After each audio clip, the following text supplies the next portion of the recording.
ওয়ামাল হায়াতুদ দুনিয়া ইল্লা মাতাউল গুরুর।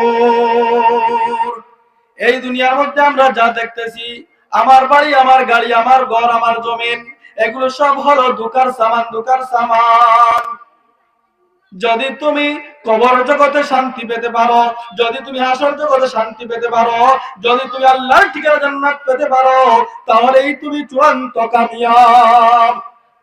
ফামান যুহজিহা আনিন নার ওয়া উদখিলাল জান্নাহ ফাকাদ ফাজ। কিয়ামতের ময়দানে ফয়সালার পরে যাকে জাহান্নাম থেকে দূরে রাখা হলো আর জান্নাতের মধ্যে ঢুকিয়ে দেওয়া হলো, ওই মানুষটাই চূড়ান্ত কামিয়াব। তো বোঝা গেল, আমরা যদি দেখি ওই মানুষটার বড় একটা বিল্ডিং, বিলাসবহুল গাড়ি, তাহলে কি মনে করবো যে ও কামিয়াব হয়ে গেছে, সফল হয়ে গেছে? না, ওটা সফলতার কোনো আলামত না। এই জন্য সাহাবায়ে কেরাম এই দুনিয়াকে লাথি মেরেছেন, এই দুনিয়ার পিছনে পড়ন নাই, সব সময় তাদের সামনে ছিল আখিরাত। ছোট্ট একটা ঘটনা বলি। হযরত ওমর রাদিয়াল্লাহু তাআলা আনহুর জামানায়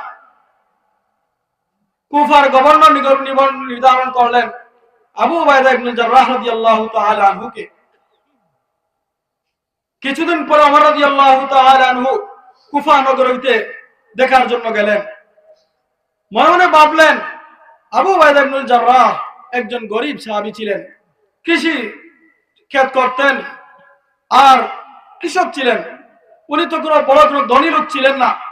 আজ যখন কুফার গভর্নর হয়ে গেছেন, হয়তো তার মধ্যে কোনো বিলাসিতা আসবে, হয়তো কোনো বড় গাড়ি বাড়ি বানাবে, হয়তো তার দরজার সামনে প্রহরী থাকবে, হয়তো তার সাথে গার্ড থাকবে। একটু দেখে আছি। ওমর রাদিয়াল্লাহু তাআলা আনহু কুফা নগরীতে গেলেন, গিয়ে হযরত আবু উবাইদা ইবনে জাররাহ রাদিয়াল্লাহু তাআলা আনহুর সাথে দেখা হলো।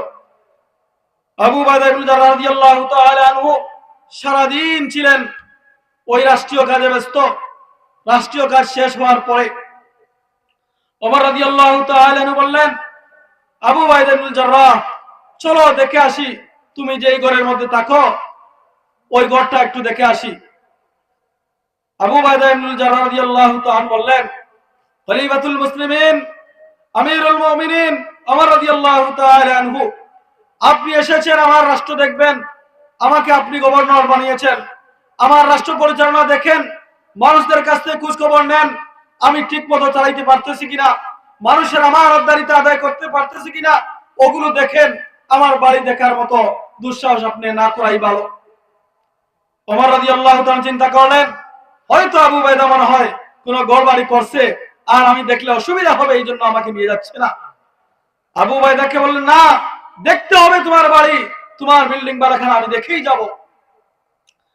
আবু উবাইদা ইবনে জাররাহ রাদিয়াল্লাহু তাআলা আনহু ওমর রাদিয়াল্লাহু তাআলা আনহুকে নিয়ে চললেন। হাঁটতে হাঁটতে হাঁটতে শহর শেষ, শহরতলি শেষ, ওই হাওরের মধ্যে ছোট্ট একটা কুটির। ওই কুটির দেখিয়ে বললেন, ও খলিফাতুল মুসলিমিন, ওই যে দেখো আমার কুটির, এই যে আমার বাড়াখানা, এখানে ঢুকো। ওমর রাদিয়াল্লাহু তাআলা আনহু যেই মুহূর্তে ছোট্ট একটা কুটির দেখলেন, অনেক দুঃখ লাগলো, কষ্ট লাগলো। আবু উবাইদা, তুমি এই ঘরে থাকো কেমনে, আর ঢুকো কেমনে, বাইর হও কেমনে? আবু উবাইদা বললেন, ভাই আচ্ছা একটু কষ্ট করে ঘরে ঢুকেন। ওমর রাদিয়াল্লাহু তাআলা আনহু ঘরে ঢুকলেন। ঘরে ঢুকে দেখলেন একটা জায়নামাজ ঘরের মধ্যে আছে, আর একটা পেয়ালা আছে, আর দ্বিতীয় কোনো সরঞ্জাম নেই। না একটা পালক আছে, না একটা চকি আছে, না একটা হান্ডি বাসন আছে, না কোনো কাপড় চোপড় আছে, আর কোনো কিছুই নাই। একটা জায়নামাজ আর একটা পেয়ালা। ওমর রাদিয়াল্লাহু তাআলা আনহু চোখের পানি ছেড়ে দিলেন, দপ দপ করে চোখের পানি পড়ছে।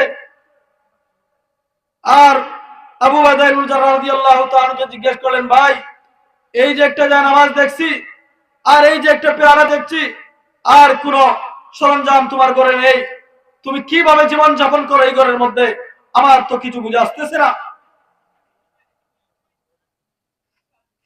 আবু উবাইদা ইবনে জাররাহ রাদিয়াল্লাহু তাআলা বললেন, ও খলিফাতুল মুসলিমিন ওমর রাদিয়াল্লাহু তাআলা আনহু, আপনি চিন্তা করেছেন আমি একজন কৃষকের ছেলে, কৃষক, আজ আমি গভর্নর হয়েছি, আমি বড় কিছু হয়েছি, সম্ভবত আমি ঘরবাড়ি করব, দরজার সামনে পড়ে রাখবো, গার্ড রাখবো, এরকম হয়তো আপনি চিন্তা করেছেন।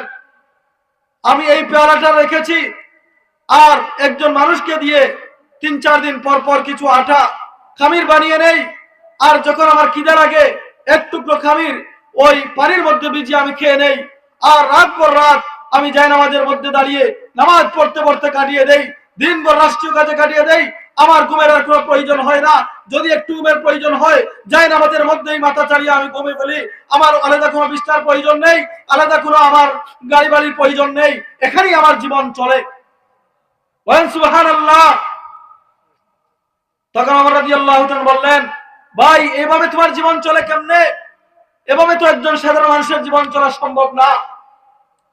তখন আবু উবাইদা ইবনুল জাররাহ রাদিয়াল্লাহু তাআলা আনহু ওমর রাদিয়াল্লাহু তাআলাকে সম্বোধন করে বললেন, ও খলিফাতুল মুসলিমিন, ও আমিরুল মুমিনিন, জান্নাতে যাওয়ার জন্য আমার একটা পেয়ারা আর আমার একটা জায়নামাজ যথেষ্ট, আমার অন্য কোনো বিষয়ের প্রয়োজন নাই।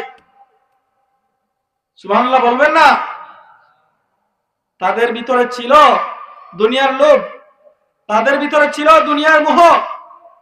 যদি চাইতেন আমাদের চেয়ার মেম্বার বা এমপি টেমপি যারা হন অনেক টাকা পয়সা কামায়, উনিও তো কামাইতে পারতেন না? পারতেন না? পারতেন, কিন্তু কার ভয়ে কামাইলেন না? আল্লাহর ভয়ে।